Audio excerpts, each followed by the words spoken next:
They have different portfolios, Yeah, right? yeah, yeah. But today they are together and one thing unites them, which is their support for the vulnerable.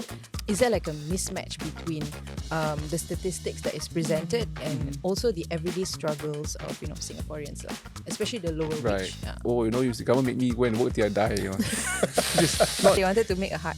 Oh, can we have a hug? Can we say it Oblige, now? oblige. They can leap and get out of the cycle of poverty. Hai, saya Natasha Dan saya Aisyah. dan anda bersama No Tapi sekali lagi. Betul. Dan hari ini kita ada Encik Zaqy Mohamed dan Encik Eric Chua di studio bersama kami. Ah. Ya. How are you Selamat guys? pagi semua. Selamat Apa tengah khabar? hari. Oh, baik. Nak dengar Encik Chua jawab dalam bahasa Melayu, apa betul-betul. khabar? Dan bagi pening Boleh sikit. cuba? Can try? No! I must go for lessons first and I come back. Okay, You guys need to worries. have lengthen a bit lah. Make him panic a bit more. Yeah, You do we one don't question do in Malay, that lepas tu kita Okay, but Switch I mean English, to tak apa. make the conversation a bit easier, hari ni Mudahkan, perbincangan kita akan berbahasa Inggeris. Boleh Betul, dalam bahasa Inggeris. Ah. Betul. Okay. Okay, actually during media interviews we don't usually see them together. But because they have different portfolios, Yeah, right? yeah, yeah. But today they are together and one thing unites them, which is their support for the vulnerable. So actually this is Mr. Chua's, I think, second yeah. time. And for Mr. Zaqy, Resident already. Resident, wow, can come with multiple hands. One hand, one hand, Usually one he comes on and he always talks about support for workers. Correct. I mean, like with the rising cost of living, this topic has become even more of a concern, especially for lower wage workers. Yes, correct. And this actually reminds me of something Mr. Zaqy actually said in Parliament recently.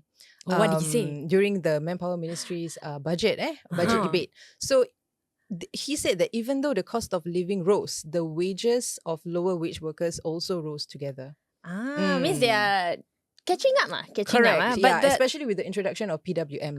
Yeah. But the real question is, does Uh-huh. this reflect the lived reality of Singaporeans? Because when we talk about these lower wage workers, right, their main concern is still the cost of living, which is rising. So some may even feel like, no, they cannot catch up. Correct. And is this a sentiment that you have came across during your MPS, maybe when you meet your residents? Is there like a mismatch between the statistics that is presented and also the everyday struggles of Singaporeans, especially the lower wage? No, undeniably, I think for many Singaporeans, you recognize the important work they did, especially since COVID-19. When many of us were in circuit breaker mode at home, saying work from home, many of them were in the trenches out there, working long hours, essential workers, as we call them. So I think that gave us a lot of realization of the important work they do. But at the same time as well, for many of them, they struggle. And therefore, we look at schemes or policies like progressive wages to support them. But certainly, we've seen the last 5 years, statistics-wise, right? Their wages have actually caught up faster than the inflation. So in the last 5 years, you find that their salaries have gone about 6% higher than inflation. So technically, they are catching up, or they have caught up, or they are exceeding inflation. In fact, if you look at the Department of Statistics Household Income Survey, while most countries talk about the widening income gap, Singapore has narrowed. Our Gini coefficient has come down. And so we are one of those rare countries in the world that has been able to turn this, and where the low income and the median has narrowed, because the low income wages rise faster than the median, and that's because of progressive wages. But of course, in terms of the perceptions of whether that's sufficient, I think that's a function of, I think depends on your lifestyle, depends on your need. And of course, wages are only one part of Singapore's support mechanism for low wage workers, because you have Comcare, for MSF, you've got workfare. I think Singapore is quite unique because we also top up their wages. So this year we increased workfare for the maximum tier, $4,002 per year to $4,009 per year. That can go up to almost like an additional top up, about 20-30% for some workers on top of what they would have earned. But if you talk about low wage workers, if I take, say, for example, the best case, you have security sector. You have the security sector, security officers. When we started the PWM, progressive wage model in 2016 for security, the minimum wage salary at that point in time was about $1,300. Today, at 2025, we're talking about 2007 plus. by 2028, you're talking about almost 3,005. Can you imagine security officers earning 3,005 from 1,003 just a decade ago? So that's how fast salaries have gone up. But of course, not all wage ladders have gone up the same way. So cleaners, for example, are about almost 2,000 plus today. They'll be about 2,004 by 2028. So there is a significant increase from before. But again, it's quite respectable if you think about where everyone else is in terms of median wages.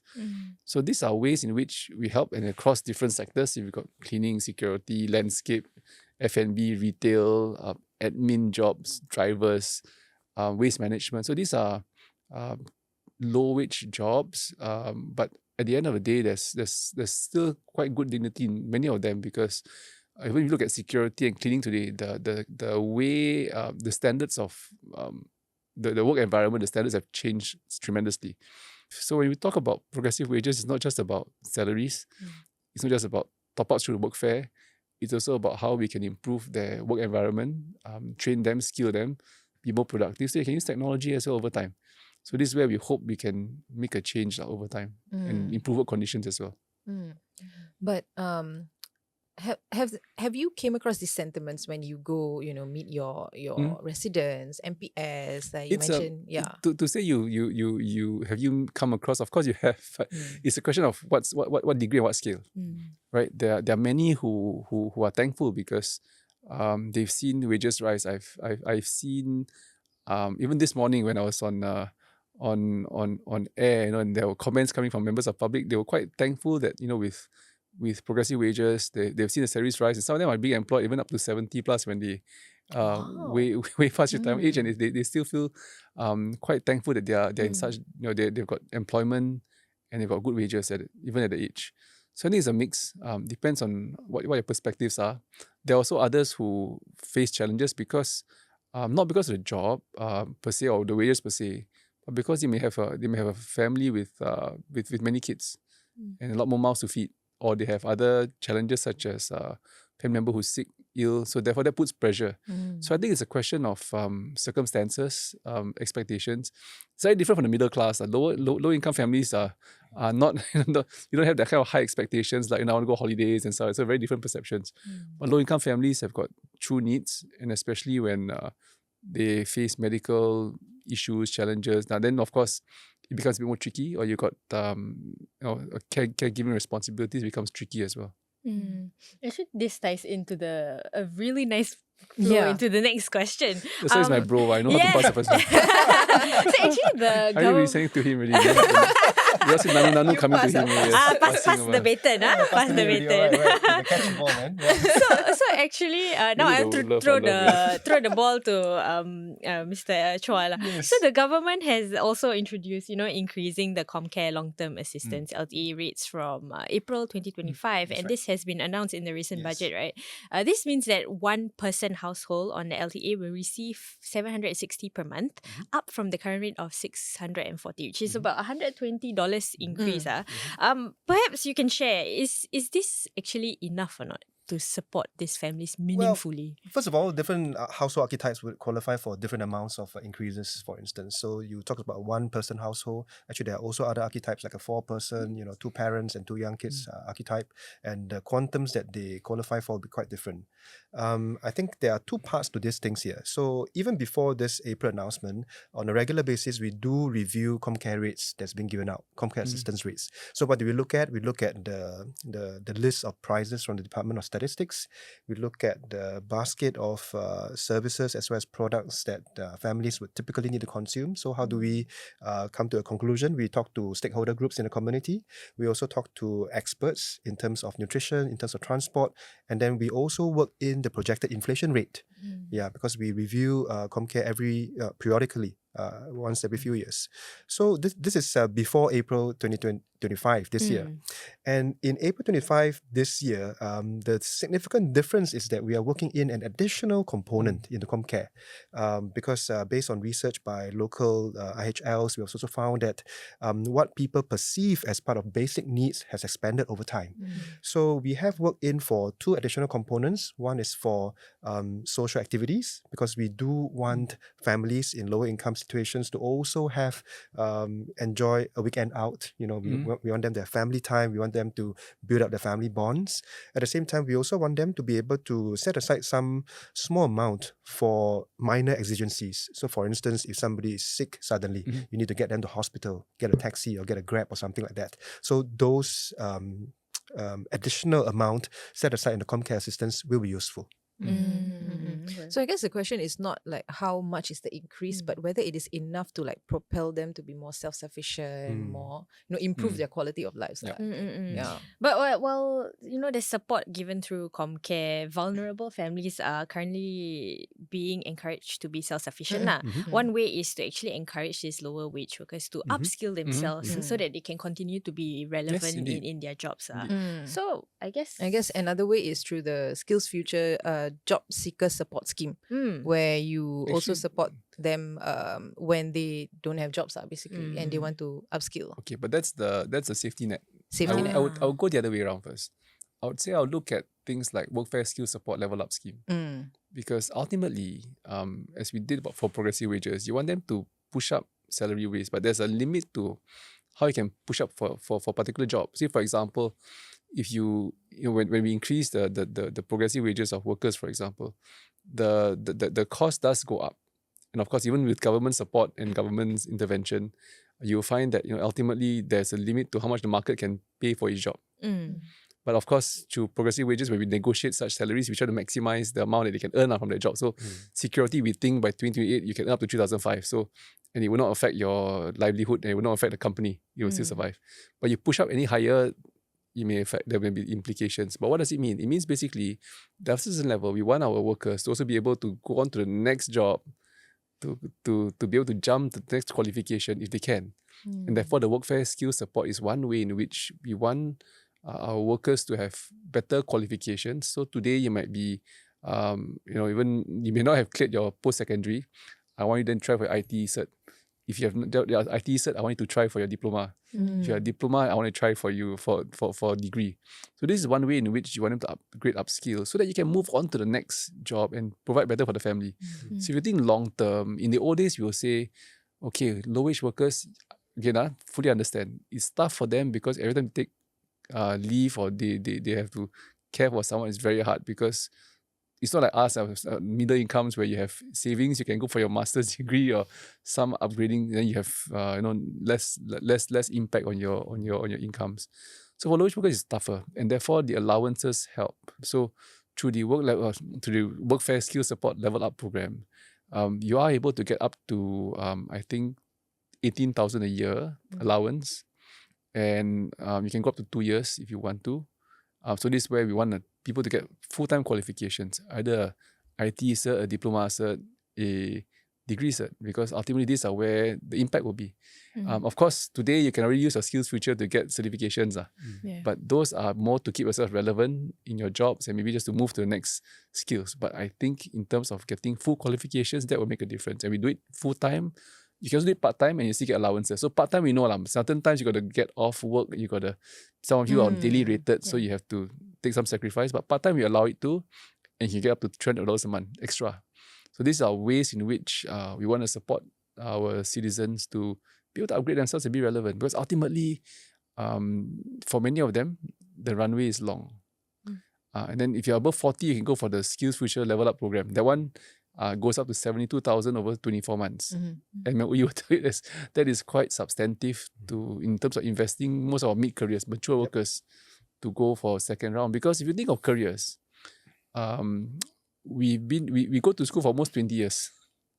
Right? But you think of your career as 40 years, from 25 to 65, that's about 40 years. Long, It is. So you think of whatever you learned 20 years ago, for me, most of the stuff I learned in school gone, nothing is relevant today.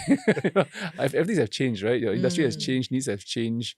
And even the kind of jobs that you do, some of them will not be around anymore. So you need to do top-ups. And therefore, this is ways in which the government puts heavy investment into our people, because ultimately our economy can only thrive if the people thrive, because I don't have minyak in the ground, you know. I don't have oil. I don't have gold. I cannot wish korek I don't even have pisang or, you know, palm oil. Tak ada, you know. But so we have to really, you know, depend on people resource. And therefore, I think we have good education system and we should maximize it. So if we can upgrade our workers, we want them to consider that, because that brings something for them and their family. So when we talk about like, you know, upgrading and giving them the relevant skills from like, you know, the different courses that are available for them, right? What on the ground says that like, you know, a lot of them find problems or issues like trying to find a course or like a program that is specific for them. That's one. Sometimes like when they actually sign up for these courses, they are like, why this program or this course so cheap? It's so hard. Like you cannot keep up. Like some people may not have been going to school for like many years, like you mentioned, like some 40 years, right? So like how do we make this like learning environment a bit more conducive for these people who actually want to upgrade themselves? I think it depends on the trainer too, but I think the answer would be, you know, seek career guidance to look at the course that you could be that could be most relevant. Sometimes you jump straight into the course where, you know, the gap is actually quite wide. Say for example, someone's not had technical background and you say I want to do cybersecurity. My goodness, your jump is really far. Yeah, exactly that. But if you had gone from here to just coding first, then your gap is smaller, and then from coding you move to, I don't know, maybe applications or mobile, then you move to cybersecurity. The gap is not so wide. Whereas compared to say a kid out of school who has done some studies in computer science and you do cybersecurity, okay, that one I faham lah. You know, the gap is much nearer. But these are examples in which sometimes the career guidance helps. Two, there's a reason why I say career guidance helps, because we are all familiar with certain jobs or buzzwords yang you dengar kat luar. You know, this is the buzzword that you try. Yeah, because right? it's in, right? You It's want to in and be you part try. of that Cybersecurity. train, right? Yeah. But having said that, you're not Coding, sure whether it is for you lah. That's the other question. So is it your aptitude or things? But some people are just more practical, hands-on. Some others are more academic. So it depends on your strength, and that's why career guidance helps. Today, you know, all the kids all talk about MBTI and all that. So I don't get into that. Okay, but What's your MBTI? I don't know. But anyway, the key is it's not dating show. Wrong show. Wrong show. But I think more importantly, you know, there's a certain profiling that will help to understand your strengths and weaknesses. But also more importantly, that you want to know, you know, what are the available opportunities. Because for us, we're just hearing buzzwords. But actually the career opportunities are much wider. There are things that you can pick out, you can do, and you may not be familiar that you actually can move into some of these sectors. Sometimes you may not have confidence. I've seen, for example, someone, I think it's one of our shows too, when we did here, someone from oil and gas who thought he couldn't find a job. And then, you know, he went for one of these career conversion programs in the Workforce Singapore, and he got a job in 3D printing. And that was because he was doing quality assurance in oil and gas. And actually that also means that you're a quality engineer, and you move to 3D printing, you can still do quality management. There was a match, right? It is a match because it's transferable skills from point to point. Right. So for someone like him, he may not have been aware that, hey, actually from oil and gas, nothing to do with technology, I can move to 3D printing. Right. But actually, there are skill sets. Once you talk to a career conversion program, they can start to figure out what is your match. I can find you something in a different sector, but I can see you some of your skills. So, Jadi, you're not starting from scratch. In that sense, people sometimes worry you will take a huge pay cut. But when you have certain match, you have certain relevant skills. You macam relevant lah in that sense. So we have to help, I think, more and more increasingly, because the difference, I suppose, compared to the earlier generations of Singaporeans, we came from a third world country to first. We always say, you know, third world to first in a very short space of time. And now we're trying to move them into a first world Singapore that economy is very advanced. But that's not just a Singapore problem, because everywhere in the world, to say you tak gunakan technology, something is wrong, unless you're in Africa or somewhere else, you know. So you have to really decide how we want to help the population to continue to be active, proactive. And I think walaupun sometimes we say that, you know, we want to retire, but actually for many, they might still say, I want to be active. I may not necessarily be the same pace as before, but I just want to remain active and keep in touch. I think that's going to be useful, because I have so much experience, I want to give back. I want to do things. So I know of people, even my own parent, you know, who retired after many years. They decided to go into things like, you know, do self-employment. Some of them do things, they try. I mean, that we know of that. And today's world, allows for many of these because when I talk about gig economy, it's not talking about the platform workers only. There's one stream of work. aspect, huh? You've got home-based business, you've got online business, you've got a lot of things, coaching, you got a lot of things that people do today, which gives you opportunities not just for regular work, but ways to earn incomes in different ways. So I would say Skills Future, ways in which we upgrade, not just enhances our employability while we're at work or when you're seniors, but even when you want to become self-employed or do your own thing, when you pick up marketing course, you pick up how to do negotiations, contract. It is all useful, even legal studies. This is all useful in terms of you want to do your own business or you want to do your own gig sideline work. So, I want to yes. pick up on what Encik Zaqy said just now about his parents. Ah. So what, What so are your what are your parents doing parents doing now? Okay, one is in property, the other one is hanging out lah. Tapi they are quite active out there. Hanging out. No, I'm Like we're serious. hanging out now. I'm serious. He just does tuition and property and stuff. So my Oh, dad does that, nice. even though he's retired years ago. So, but it's one way for them to keep active, and I recognize that for many who are in their senior years, I think they just want to keep in touch, not lose dia punya experience. They think that they can still be valuable. So it's more, there is an element of self-worth. Well, I tahu lah, sometimes people kata, the government make me go and work till I die. Which is not true. I read online articles. I saw that before. That's a common one. But I said, no, it's not true. But I think many seniors do want to keep active. Right. Yeah, and for them, they are doing side gigs too. Yes, there are some to continue supporting their lifestyle, their kids, whatever. So they have different types of phases because some married later, for example, the kids are still in school, although they are retiring. Yeah. Others may have married earlier and then the kids are successful, so they don't have to go and worry too much on dependence. So there are different types of archetypes, profiles out there. So we have to cater to the whole group. So there are some who really want to work. So that's why, like, for example, under for low-wage workers, we support them with workfare. Even when they are older, they get the best tier in terms of top-ups because we understand this is a group where they may have come from third world Singapore, don't have the kind of education, but we have to work and provide top-ups through the modular package, the other packages. Top up CPF for them, civil support schemes. We do many of these things for our low-wage workers. So there are different types of top-ups that we provide that they still can get, hopefully can get meaningful income because we recognize there are different profiles across a whole spectrum of Singaporeans. I want to get career advice from Encik Zaqy. Not for me. But Where you going? No, not for me. Not for me. Disclaimer. I won't tell. No, so maybe a scenario of like maybe a cleaner who has been doing the same thing for 10 years. I want to upskill. So what is my first step now? What are the support that I can get? Okay. So if you ask me, I would say, look at going to E2I or one of our Workforce Singapore career centres. I think that would be my first advice.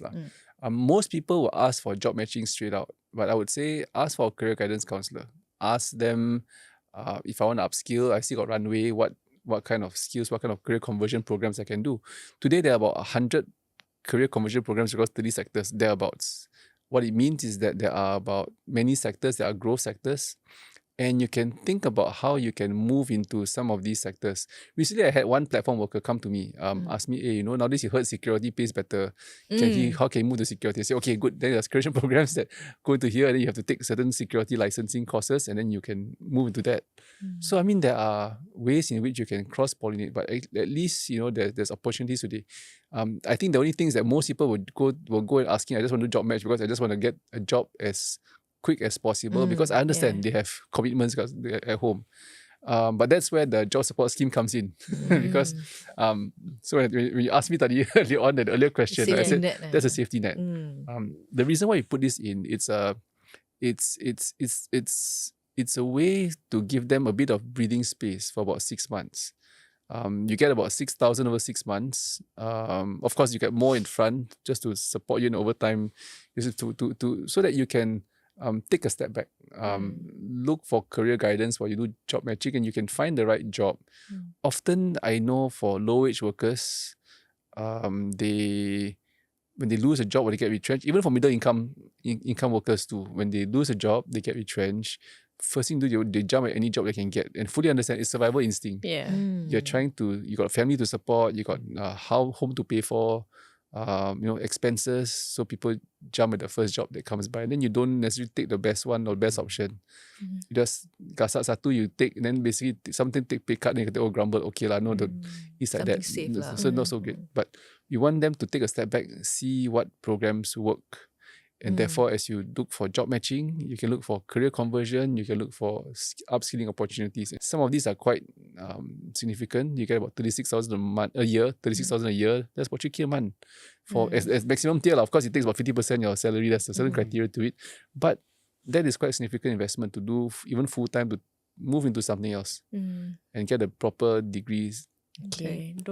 Don't jump forward so far lah. Baby steps, guys. Baby steps. Baby steps, yes. Now, okay, before we move on to Yes. the next segment of the podcast, we want to play a small game with the both of you. Man. Ah. Go him first. I dah answer banyak, you know. You both can answer. You both can answer. She doesn't answer much. Yeah. She doesn't answer much. Okay. First true and false. Once I get into Comcare program, my life is settled because government will continue to help me sort out basic necessities for life. Correct or not? True or false? Long term is typically for those who are without means to care for themselves. They have also no familial support, no financial support of any kind. So for long term comcare, that is somewhat accurate. Although we do renew and check in with families at different junctures in their lives as well. Not so much to be intrusive, but really more of whether we can provide more. And we look at the family circumstances, have they changed over time? Whether can we do more or not? Whereas for short to medium term comcare, as the name suggests, typically is approved for a period of 3 to 6 months. Yeah, so I think that in itself answers your question. Okay. Is it a misconception? That Well, if you the get into typical comcare- misconception is that, application takes very long and then they ask very intrusive questions. But I think the officers at SSO have to strike a balance between accountability, because these are public monies, right?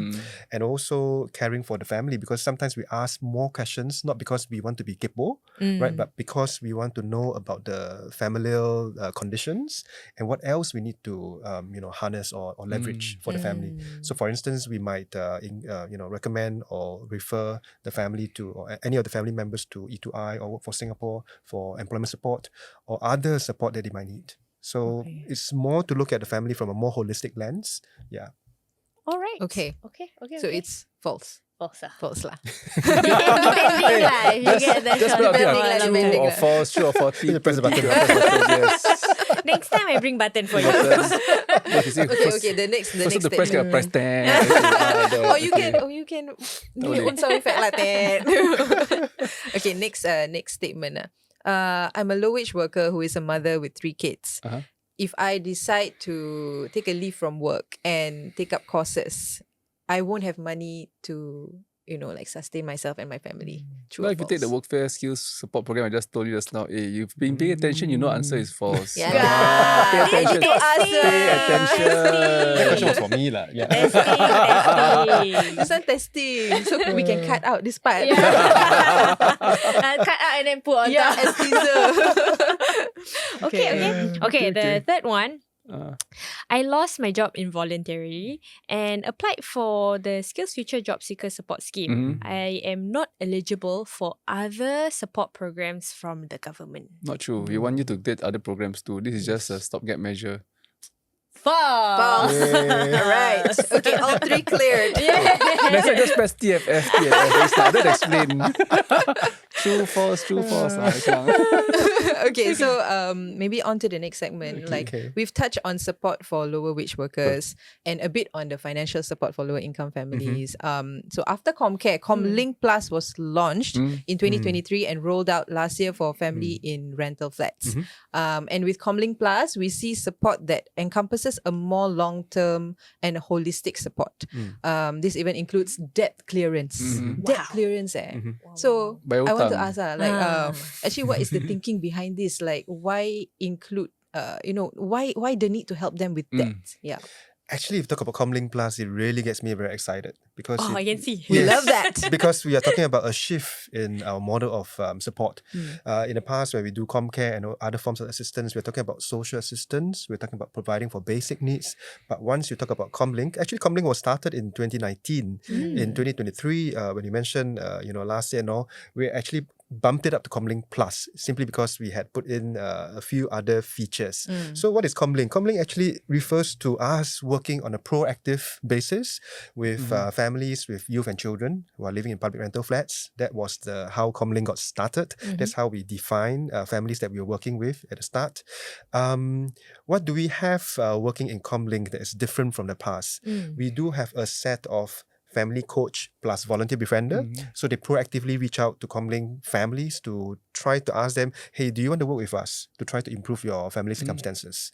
And last year what we did was that we have introduced a series of 4 Comlink Plus progress packages. You have mentioned about debt clearance. That one hasn't quite been rolled out yet, right? We have rolled out since August last year the preschool package.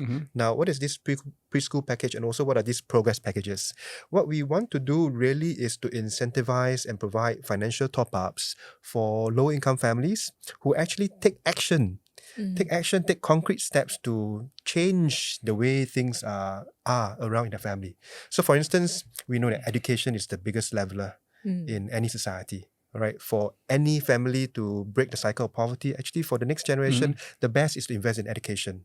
And we know that to give a good start to all the young ones who are in rental flats, we want to make sure that they go to preschool. So therefore, the Comlink Plus progress package, says this. If you sign up for your 3-year-old son or daughter in preschool, right, straight away we will give a $500 top up to the child development account. All right. And if you consistently ensure that every 3 months you have your kid going to school at least clocking 75% attendance, you have another $200 top up. So can you imagine every 3 months, 200. So from age 3 to age 7, when the kid goes to primary 1, what you can accumulate is potentially $3,700 in total in the child development account. And what government does is we match 1 for 1. That means 7,400. And you can use it for your, and the CDA becomes the EduSave account, right? Later, you can use it for things like, your enrichment classes. So that we are saying we don't want these children to be written off right from the start. That's one. So we don't want them to miss out, say, on the school field trips, that they're taking overseas and so on and so forth. And also, why are we incentivizing preschool enrollment and attendance? Because, see, if we find that actually preschool attendance actually and enrollment is actually not as high for Comlink and rental flat families. And what happens is, by the time we get to primary 1, a lot of the rental flat children, they would have fallen behind in terms of literacy, fallen behind in terms of numeracy and other skills, right? Whereas the other children, they can go shishaw in school, and also all the times table and whatever, they do very well. But you find that if they don't attend preschool, that's where the kids from rental flats actually lose out substantially by the time they get to primary 1. And what we want to do is to make sure that no child is written off simply because of the backgrounds they are born into. Hence, this preschool package was birthed, and hence we have in place. Actually, we have so far 2 packages that are launched. So preschool is one, and also employment is another one. So we encourage, parents and also family members to get CPF paying good jobs, right? And combine, so either in place on one or both packages. So far, we have about 1,600 families that are in place. Wow. So they're benefiting from such packages. So what we really want or hope to do is to make sure that the families can achieve the 3, what we call the 3S. 1, stability. 2, self-reliance, right? And lastly, social mobility. Because we do want them to one day be able to own their own houses and also break the cycle of poverty. So this year, actually what we have done under Comlink Plus is to introduce 2 additional features, right? What are they? So we have health and also we have housing, the 2 H's this year. First on health, actually our family coaches will work with dedicated healthcare cluster staff, right? They will actually work together with the families to actually encourage encourage them to embrace a healthier lifestyle lah. So exercise, healthier eating, and also healthier regimes overall. So if they have no big problems, actually the families can actually benefit from advice such as what foods to eat, what foods to buy, what to actually invest on for the children. And if the family has got complex health problems, then they will come up with an health action plan together with the family coach. So this is an action plan that the family coach can help nudge the families towards, so that overall we hope that the family can be in a better state of health. And we are in a better state of physical and mental health. All right, actually it actually aids you in all that you do. Whether you want to pursue good employment, whether you want to make sure that your kids study well, good health is a very good foundation. Health is wealth. Exactly, health is wealth, right? And second, on housing. So when families get enrolled in Comlink, what HDB does is they will, or rather, when they start off entering the rental flat, situation, HDB officers will work through with the family. Oh, what is the income level that you need? What is the savings level that you need in order to own a home? All right, and this information is communicated to our family coaches, and then family coaches can actually work some of this information as into interim milestones for the family.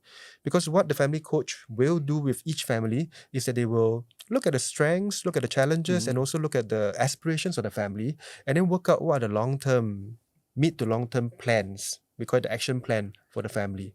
And this will include housing ambitions. Right. So as they work in these indicators, and let's say over time, the family manages to save enough funds to own a home finally, right? Yeah. And then the HDB officer comes in again. Here's where they offer procedural advice, because sometimes the process can be a little too much for the families to navigate. So HDB officers and the family coaches will work together to make sure that adequate housing planning and guidance is given to the families. Wow, all this seems like a lot, which means like the program is actually quite holistic, right? To support like families, the children, the parents who want to work, etc. But it kind of seems a bit welfare-ish. And Singapore has traditionally avoided welfareism, right? Like in 2015, President Taman, who was then DPM, said that Singapore's approach to financial assistance is like a trampoline, enough to cushion them and then propel them back up, right? So the question is, do you think we are moving towards that idea of like the welfare-like model? I don't think so, I mean, it feels a bit more welfare. But actually, it is really social investment. If you think about why they are doing this and why Comlink exists, it's really trying to level up, and you bridge the gap. Again, I always talk about workers just now, bridging the gap between the households with low income and the experience of the ones in the middle income. If you think of Comlink, and I always admire why, because I was one of the pilots in Comlink Marsiling. No wonder. So I truly believe in this, because if you think of the kids who are from the middle income families, they benefit from a lot of exposures that makes it different for them. So the learning is not just in the classroom. Yes. You go to class the same. But when you top up EduSave and all this, you go to class trips, overseas trips, or enrichment classes that you can go for, and Comlink offers this as well. Yes. These are the things that the middle income kids have when they go for tuition. Their parents send them for ballet, send them for classes and all that. You're bridging the gap, between what the middle income kids have and what the low income kids do not have. Even if you're low income in Singapore, you have the best fighting chance compared to anyone else out there. And I think this is really about maximizing, social investment, investing today. Yeah. Second one, in Mendaki, we think the same way too. So we talk about KMM, Class Mathematica. It is also about putting the kids through preschool, making sure you want to P1 ready, so that you're not left behind. So very similar concepts. And that's why I say I believe in this one, because if you are behind in P1, can you imagine you're always behind everybody else? Even up to P6 and Sec 4. The third one is that if you think about a country like Singapore, when you look at like progressive wages, ITE for example, where we support our kids. Today, if you graduate from ITE, you're earning 2,000 plus, and that's like already, quite decent and quite good. So as long as our kids in rental flats do not drop out, yes, you stay in school, you clear IT, you get a diploma, poly. I don't expect you to get degree. You get degree better still. Of course. I tab it and say go ahead all the way. Go all the way. Tapi if you get IT or diploma, I think you're already set in our current environment, because to some extent you're not gonna fall off like what for example the parents in your case. So these are areas in which we want to make sure we bridge the gap, and that's going to be a vision. So therefore, homes become important, stability. 2, skills, education, enrichment puts them on a good path to education. Education gets good jobs, good salaries. And today you see many coming from rental flats who actually made good. I mean, think about Mr. Shanmugam, he says he came from a rental flat, and PM Wong says for a period of time they were living in flats too, So these are areas in which you've seen how our system works, and we want to continue to see many from such backgrounds do well in school too. And that, I think, is an inspiring story for generations to come. So it's important that we keep that dream alive and not see the challenge what others face out there, where the income divide, the social divide becomes untenable. It's not good for Singapore and society as a whole. If you see everyone these are all the middle income, the ones who are low incomes are nowhere. It's even worse. So you want to give that. So yes, your parents may not be able to afford it, but government comes to support your kids, and we give them a better future. So yes, it's holistic, but there is a thinking behind this. That, it's about leveling up. It's leveling up. So it feels welfare-ish, but there is thinking in terms of I give you this as an investment rather as a handout.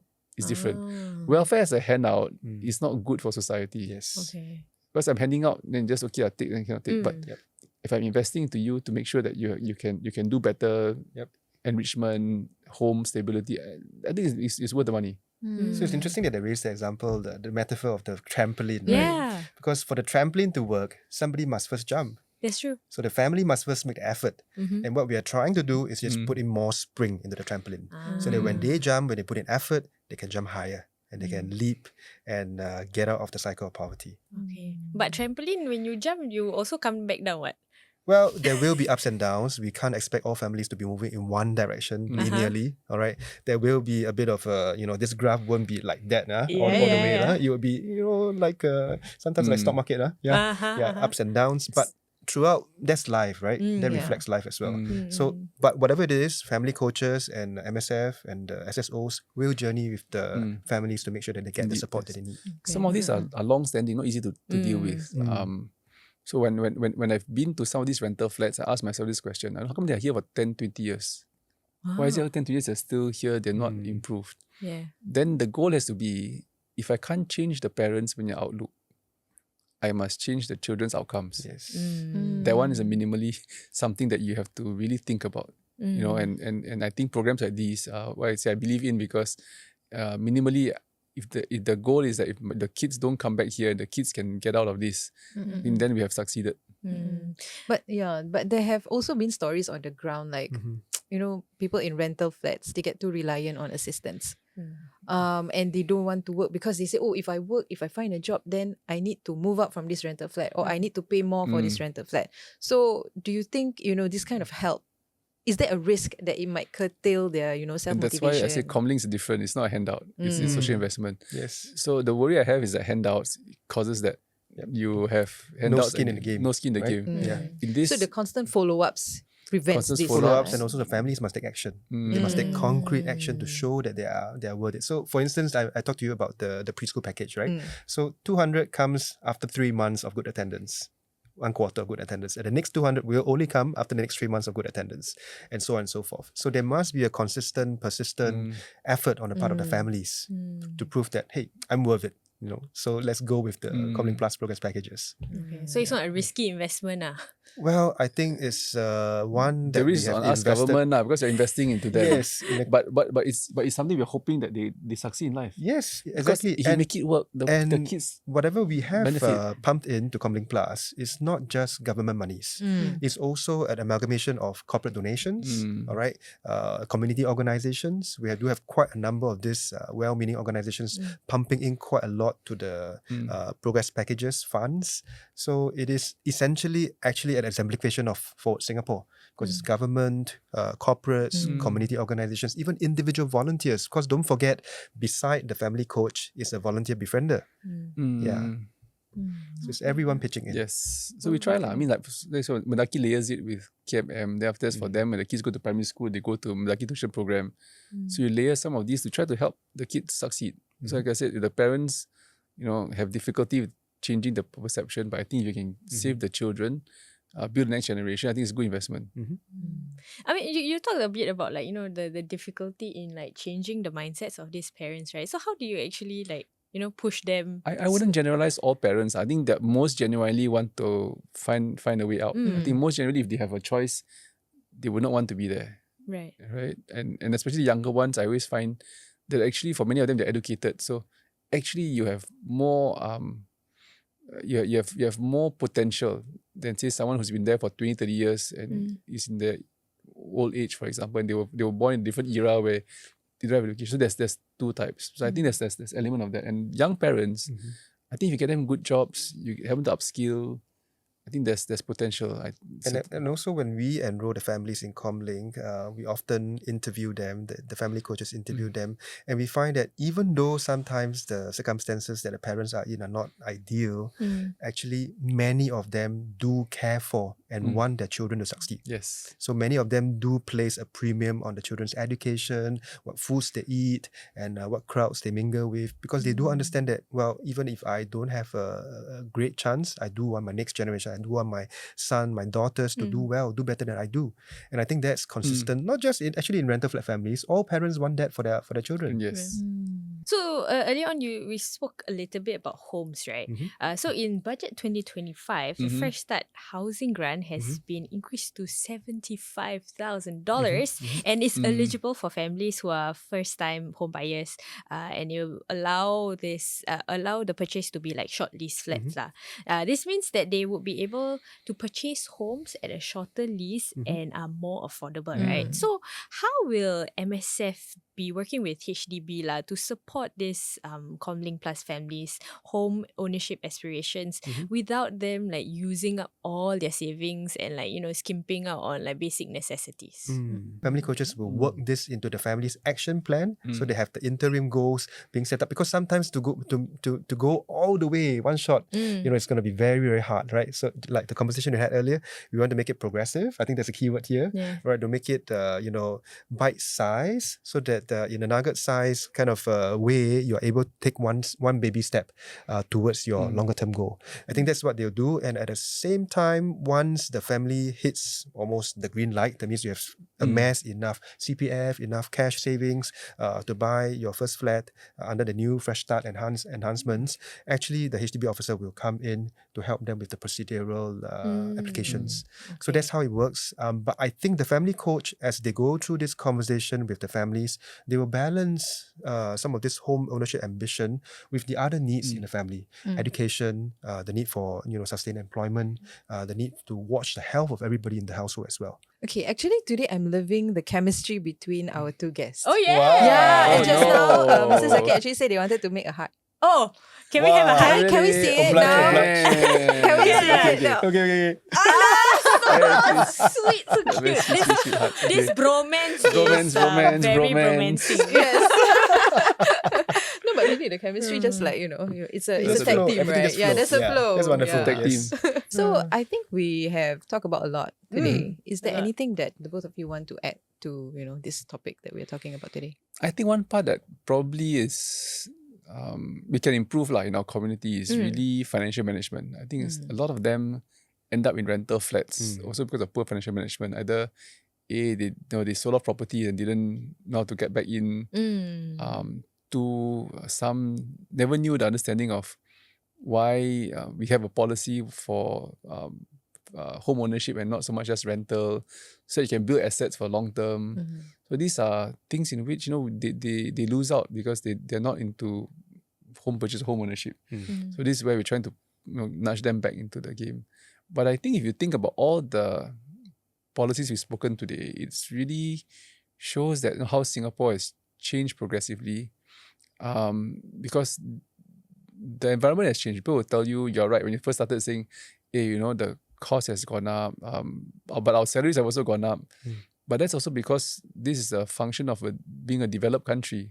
And therefore, at this level, investments in our human capital become very important. Pasal, you no longer can do menial jobs like the past, where the economy is at a low level, so a lot of menial jobs and low-wage jobs are available. But today, even our low-wage workers, like I said, you think of security, you think of cleaning, you think of most of our low-wage jobs, they're not so unsophisticated. They're not quite sophisticated. There are a lot of technologies involved, and because the world is changing, we are living in a very developed nation, in a developed country. So we have to accept that we are in an advanced economy, but that also means that it shows kita punya philosophy or principles that we leave no one behind. So even if you are in a rental flat, your parents cannot afford it, Comlink and other schemes that will come in to make sure that we try to make you succeed. Investments, as a social investment. I just want to do a shout out to all Singaporeans who are listening to this podcast right now, because I know Singaporeans have big hearts, and this is SG60. Yes. So SG60, we also have made available many opportunities for Singaporeans who want to give of their time, talent, and treasure. Uh-huh. First of all, treasure. Treasure. Right? So there's the You are SG Gives treasure. $250 million matching grant. The government will match dollar for dollar. This is in support of the many national, social, and community programs for the needy segments of Singapore society. So if you do have spare moolah, please give generously, all right, for this needy families in Singapore. And also, if you have a bit of time on your hands, so for instance, you can convince your father, rather than being in real estate, you can also come and be a Comlink volunteer. You got homework. You got homework now. Actually, he does give tuition to wonderful, low-income right? kids Yeah. too, you know. Yeah, he Exactly. does. Okay, so that's a perfect example then. Yes. For He does. some of our citizens to be, especially those who have been there, done that, benefited from this nation's building, to come back and help these families. Help these families by journeying with them, right? It can be just, giving tuition. Yes. It can be just being with the family, going out for outings. And then sometimes between parents, you can exchange tips on how to parent better, because nobody is a born natural parent, right? Like I've got a 5-year-old at home. I'm still learning how to be a father I myself. thought you were going to say you're born natural parent. Natural born parent, yes. So volunteer your time, and also there's a whole host of other things that we can volunteer for. Many other causes under the MSF Cares Network. So that's quite a shameless plug for MSF Cares Network. All right, and so I believe Singaporeans are big-hearted. This is SG60. This is a perfect opportunity for us to all get rallied and fired up for the greater good of Singapore. Today we covered quite a bit of things. We started off with low-wage workers and how there's actually a lot of programs set in place to help them achieve their best self. Potential. Best potential. Very, very small. Don't take jumps very fast. Maybe small steps. After that, we also talked about Support for the Comcare, vulnerable. Comlink Plus, and how these families are actually being supported. And also the shout out lah. Don't forget. This is SG60, so give generously. Reminder to us also. Reminder to us also. It was a reminder for me Yes, and yes. for also Aisha. I want to thank Mr. Chua as well as Mr. Zaqy Terima for kasih. Thank you so coming with much. us on Thank this you. podcast, sharing. And for having such wonderful chemistry. Yeah. With us and with yourself also. You can continue this chemistry off camera also. Thank you. And with that, we'll see you in the next podcast. Thank you.